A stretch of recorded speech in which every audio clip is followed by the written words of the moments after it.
You see the headlines, right? All the talk about conflict, ceasefires, Iran's nuclear program. But what's really going on behind the scenes there, especially after that recent 12-day war with Israel? How has it changed things on the ground? Yeah. Okay, let's try and unpack this. Welcome to the deep dive. Today, we're digging into a whole stack of your sources. We've got cutting-edge reports, intelligence assessments, expert analysis. Our goal is to give you a shortcut to getting truly well-informed on something shaping global stability. Iran. Its military, its leadership shifts, those deep internal pressures. Basically, we're trying to pull out the most important nuggets of knowledge from all this material. And it's definitely a crucial moment. This recent conflict, it's really shifted a lot of assumptions. Understanding the nuances, Iran's actual capabilities, its leadership dynamics, those domestic challenges, it's key to grasping the long-term implications for the region and, frankly, international security. What's really striking is how all these different pressures are interacting, sometimes pushing in different directions. Okay, let's jump right in then. The immediate aftermath of that 12-day war. We heard President Donald Trump claim U.S. airstrikes obliterated Iran's nuclear facilities. He said sites were, quote, destroyed in the dirt and will take years to recover. But what do the intelligence assessments in our sources actually say about the damage? Was it really obliteration? Well, the intelligence paints a much more nuanced picture. Yes, the strikes by Israel and the U.S., they did inflict significant damage. Key sites like Natanz, Fordo, Esfahan were hit hard. But the assessments point to a temporary setback, not total obliteration, maybe buying, say, months or potentially 1 to 2 years of delay. But the critical point, the thing that really stands out in the analysis, is the irreversibility of the knowledge Iran has. They still have the technical know-how to rebuild. They can make centrifuges. The U.S. even used those massive ordnance penetrators on Fordos. These are bunker busters designed to hit deep underground facilities. And even though they destroyed the uranium metal production facility, that core expertise, it's still there. Right, so the physical stuff can be rebuilt because the knowledge, the expertise hasn't gone away. That sounds like a much tougher problem long term. Okay, what about their conventional military? Did that get decimated in the same way, or is it a different story there? It's definitely different, more complex. Take ballistic missiles. Iran used up a significant proportion of its inventory, fired nearly 600 medium-range missiles in this latest round, plus maybe 700 earlier in 2024.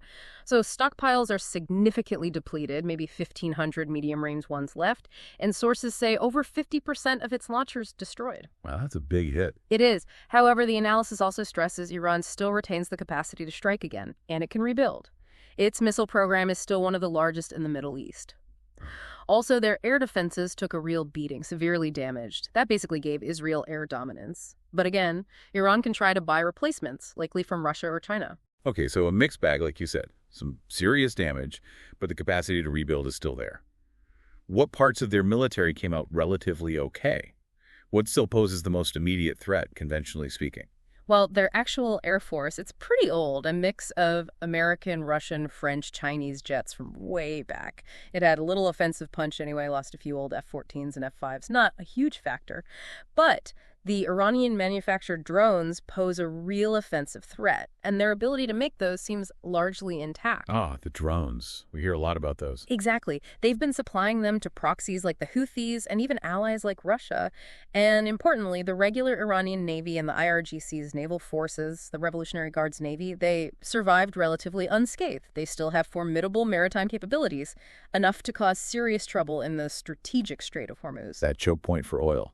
Precisely. About 20% of the world's petroleum passes yearly through there. So that capability remains a big concern. Oh, and Iran's ground forces also largely survived the conflict intact. They're key for the regime's internal control, for maintaining power at home. Okay, so hitting the missile stockpiles was significant, but drones, naval power, ground troops, they're still quite capable. Yeah. Now, moving beyond just the hardware, this war seems to have caused a major shakeup inside Iran's military leadership, a generational turnover, the sources call it, dozens of senior officers killed. Tell us about this IRGC Command Network. Was that like a specific unit or more of an informal group, and why is their decimation so important? That's a good question. It wasn't really a formal unit, no. Think of it more as a powerful, deeply ideological faction, mostly senior commanders forged in the fires of the Iran-Iraq War back in the 80s.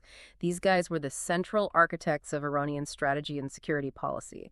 They were Supreme Leader Khamenei's trusted military advisors. They really pushed for that offensive strategy, aggressively expanding Iran's influence in the region. And they had serious political clout, too. Famously threatened a former president, Khatami, years ago to crack down harder on protests. So their sudden removal has really dislodged this faction from power. It's created vacuums in the military hierarchy, in the political landscape, even in Khamenei's inner circle. Wow. Okay. A huge power vacuum then, left by this very influential, very hardline group. What does that mean for Iran's strategy going forward? Could we see maybe a less dangerous group take over? Or perhaps a shift towards more pragmatic foreign policy? Well, that's the big question, isn't it? It's far from clear that such a cohesive bloc will again dominate. We are seeing some reports that relatively moderate political elements have tried to exploit the vacuum, maybe try to reassert themselves. But even if they do gain some influence, many of these figures still, maintain overt hostility to the United States. They still want to work closer with China, Russia, North Korea to challenge the U.S.-led order. So there's really no guarantee that the individuals who succeed the command network will be less dangerous to U.S. interests. So new faces, but maybe not new policies. Could be. And this leadership shift is happening just as Iran seems to be evolving its military doctrine, too.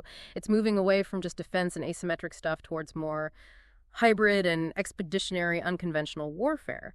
Khamenei himself explicitly said Iran developing defensive and offensive capabilities is an unalienable and clear right. So the rhetoric remains pretty assertive.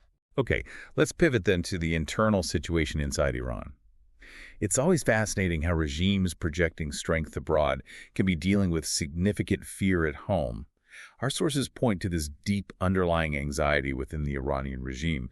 What are they most worried about domestically? Yeah, this is a really crucial insight, I think. The sources say Iranian officials have a deep-seated fear of popular uprising from their own people. Apparently, they fear that more than foreign war. President Pezeshkian even admitted during the conflict that the enemy's plan was for dissatisfied people to take to the streets and cause the collapse of the system. So the threat from within is seen as existential. Exactly. And that internal fear is driving a really brutal internal crackdown. The regime's pushing this narrative of a vast internal infiltration organization, basically using it as an excuse to explain security failures and justify mass arrests, even executions for espionage. Plus, shutting down the internet to control information. Okay, so you get huge domestic pressure, internal fear, plus these external military and nuclear challenges we've discussed. That sounds incredibly volatile. What does all this mean for diplomacy, especially on the nuclear file? Trust must be at rock bottom, right? Oh, absolutely. The U.S. and Israeli strikes have significantly complicated diplomatic efforts.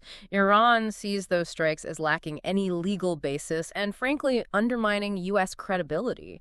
How has Iran responded? Well, they've passed a law that actually bars cooperation with the ISDA, that's the UN nuclear watchdog. Bars cooperation, that's escalatory. It is. They're demanding security guarantees for their nuclear sites and scientists now, and they want explicit acknowledgement of its nuclear rights under the NPT, the Non-Proliferation Treaty.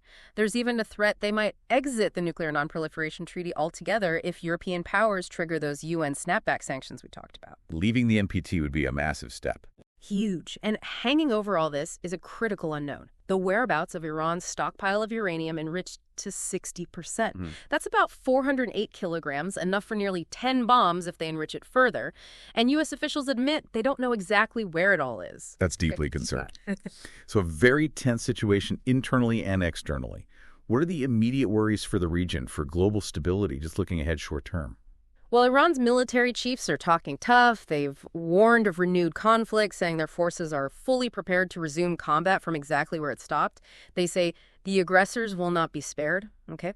Supreme Leader Khamenei echoed that, warning if the enemy repeats its aggression, the response will be stronger. And look, the U.S. nominee to lead CNTCOM, Vice Admiral Cooper, he described Iran flat out as the primary and enduring threat in the Middle East. Plus, that capacity to disrupt energy infrastructure, especially the Strait of Hormuz, hasn't gone away.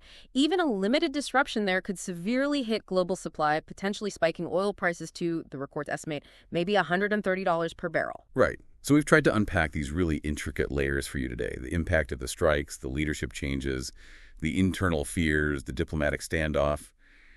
Hopefully this deep dive gives you a more well-informed handle on the complex currents shaping Iran's path right now.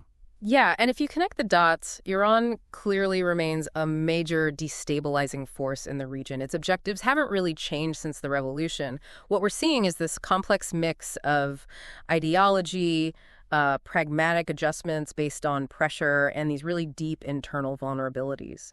Sources suggest NATO members are being urged to heighten their focus on Iran's destabilizing actions and think about how to align or expand that maximum pressure strategy to counter the threats. Which brings us to a final thought for you listening. Considering that deep internal fear of uprising we discussed and this major generational shift in military leadership, how might those domestic pressures uniquely shape Iran's behavior externally in the coming months? Its approach to regional conflict, its nuclear stance. What stands out to you as the most unpredictable factor in Iran's future right now?